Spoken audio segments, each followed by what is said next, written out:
On this week's PreserveCast, we're telling an interesting story.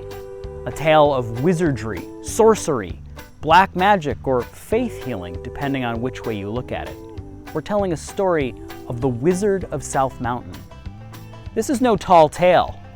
This is a story documented, true, and something that happened right here in the state of Maryland. So follow us this week as we go back in time to the early 19th century to talk about wizardry on this year's PreserveCast Spooktacular. On this week's PreserveCast, we're taking a departure from our normal programming to bring you a tale of old, a tale told here in the foothills, scarps, and hillocks of the Appalachians.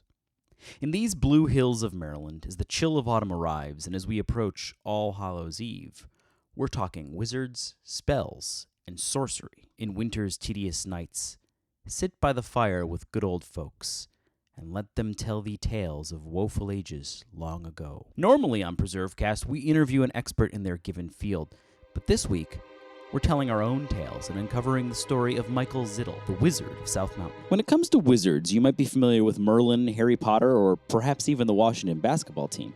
But today's wizard is a man named Michael Zittle, who was born in Maryland in 1798, likely in a cabin somewhere along the spine of South Mountain. South Mountain is a part of the long line of mountain chain which stretches from southern Pennsylvania all the way to southwestern Virginia and beyond. Collectively, these mountains form many pleasant valleys, including the Great Shenandoah Valley of Virginia, which in the 18th and 19th century was a highway for Scots-Irish and German immigrants departing Pennsylvania and heading south. Today, with Route 11 and Interstate 81, it remains a major north-south thoroughfare. Along this early, internal immigration route, some travelers stopped along the way and made their home in the foothills and rough hillsides where cheap land was plentiful. It was here that the Zittles concluded their passage and built into the steep hillsides, and where Michael Zittle was born in 1798. Today, the area where Michael was born is fittingly known as Zittlestown, just a few miles up the road from Boonesboro, which itself was formally established in 1792 by George and William Boone, cousins to the more famous Daniel Boone. In 1798, this entire region was becoming much more settled and far less wild than it was just 30 or 40 years before. Yet the misty mountains, which served as a backdrop to this agricultural oasis, were still shrouded in mystery and legend. Much of what we know of Michael Zittle and the lore of South Mountain comes from Madeline Vinton Dahlgren, a 19th century author, tavern keeper, anti-suffragist, and owner of the still operational South Mountain Inn. In 1882, Dahlgren published South Mountain Magic, Tales of Old Maryland. It was in this volume that Dahlgren devoted numerous pages to the haunts, witches, and wizards of these mountains. Dahlgren's chronicles have formed some of the best written accounts of the early folklore of the area, much of which would have been lost due to the dying tradition of oral storytelling. Among the many unique stories she documented, some of the most famous include the Great Black Dog, a beast resembling a huge dog with large paws and an ugly red mouth known to terrify travelers, as well as the Will-o'-the-Wisp, sometimes known as Jack with a Lantern, a ghostly illumination known to arise in the hills and valleys of this mountain range. Much of the book is dedicated to describing these haunts and legends, and after recounting these stories, Dahlgren goes on to describe the unique witchcraft and sorcery known to these hills, from the bush meetings of a sect of secret Luciferian worshippers to wizardry and superstitious spells. According to Dahlgren, many of the people who inhabited these hills believed in cures, hexes, and superstition as a way of solving some of life's most perplexing challenges and diseases. One spell documented in the book involved curing the go-backs, the name local settlers gave to children who failed to grow at a rate considered normal. Dahlgren explained the local cure for the go-backs in great detail. This very retrogressive name is given to a sort of atrophy, which often attacks children crowded in these huts and produces a state of inanition or wasting away. For this sickness, the following is considered a famous remedy and is a real secret, which makes it all the more delightful to tell. To cure the go-backs, take 2 strings. With one string, measure the patient from the crown across the tip to the tip of the toes, while the other string must be used in this way. Extend the arms in the form of a cross and measure from tips of fingers. The second measurement has a double purpose and is used as a diagnostic of the disease, namely, if the patient measures more crosswise than lengthwise, it is for certain the abonemen. This is the secret name for go backs. After the measurement, grease the patient 3 times, well down the breastbone and on the ribs, using the 2 thumbs for this manipulation. And while you grease, keep saying these words 3 times in the 3 highest names. Abonemen depart. This done, take the door of the room off its hinges and twist one of the 2 strings each on a hinge.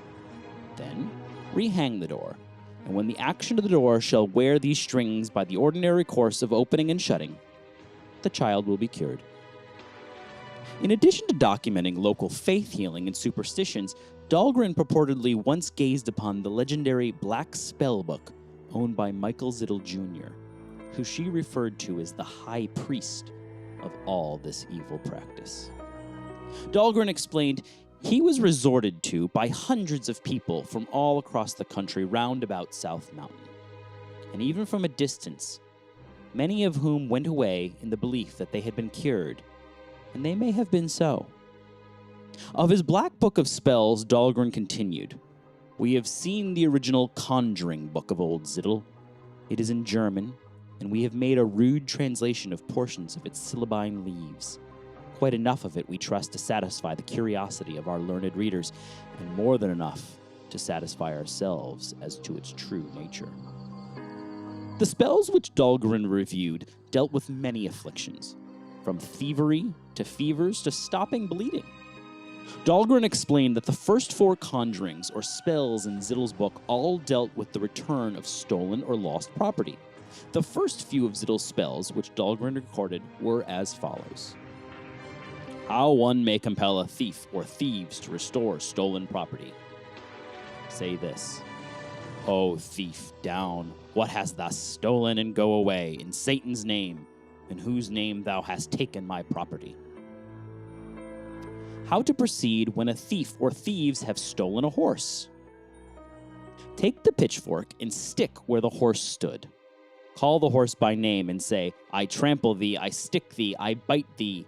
Thou shalt come back, and thou shalt turn the thief's hand quickly, even as the wind or the fish that swim in the water, or the birds that fly in the woods, or else thou shalt lie low under the sod. Come quick and be swift. Zittle, according to local historians, did not charge for these services or spells, but his demand for his work eventually became overwhelming. He decided to publish a book of spells as a way to cash in on his abilities. Boonesboro printer Josiah Nodal published the book in 1845 under the title A Friend in Need, or Secret Science. The book opened with a passage from Psalm 50. Call upon me in the day of trouble. I will deliver you, and you shall glorify me. Unfortunately, according to local legend, after publication of the book, Zittle lost his powers as a result of trying to commoditize his supernatural ability. Impoverished by his poor choice, Zittle then attempted to charge for his services. Dahlgren explained that, being old and very poor, Zittle was persuaded to ask a fee, and when he did so, he had bad luck. The 1870 census listed the wizard's age as 71, his occupation as day laborer, and his property value below that of any of his neighbors. It is said that he expired in great agony of soul. In the 1950s, another author, George Wetzel, reviewed the story of Zittle and cast him in a new light, suggesting that Dahlgren, herself a staunch Roman Catholic, had been too harsh on Zittle for his unusual ways and seemingly pagan practices. Zittle, in the words of George Wetzel, was actually a sort of faith healer, and if his magic book helped in his cures, it was a species of white magic, not black. Mrs. Dahlgren, therefore, has mistakenly characterized a good and kindly man as an unholy dabbler and a humbug. Boonesboro legend and local historian Doug Bass explained this type of Zittle-ish healing and conjuring continued for many generations, well into the 20th century, when Bass' own father was said to be suffering from the go-backs. The healing was performed, and whether by nature or consequence, Bass' father eventually thrived. Incredibly, in 1975, one of Zittle's published spellbooks was found in a local home by Miss Pauline Routson, who lived just below the South Mountain Inn once owned by Madeline Vinton Dahlgren. In a newspaper article chronicling the find, Miss Routson, who found the book, explained that some people on the mountain today use formulas and cures prescribed by Zittle. When, for example, stove fires are hard to light, frustrated housewives are apt to say, "Someone has my stove bewitched," believing that spells are still cast. Special mountain folk are called upon to blow fire from painful burns, while still others carry in their pockets arrangements of letters or quotations that are mixtures of black magic and holy scripture, and which invariably invoke the Holy Trinity. Then, some years later, the original spell book was also found. Today, both books can be viewed at the Boonesboro Museum of History, a passion project of historian Doug Bass that is now in the planning phases of becoming a professionally curated and administered museum.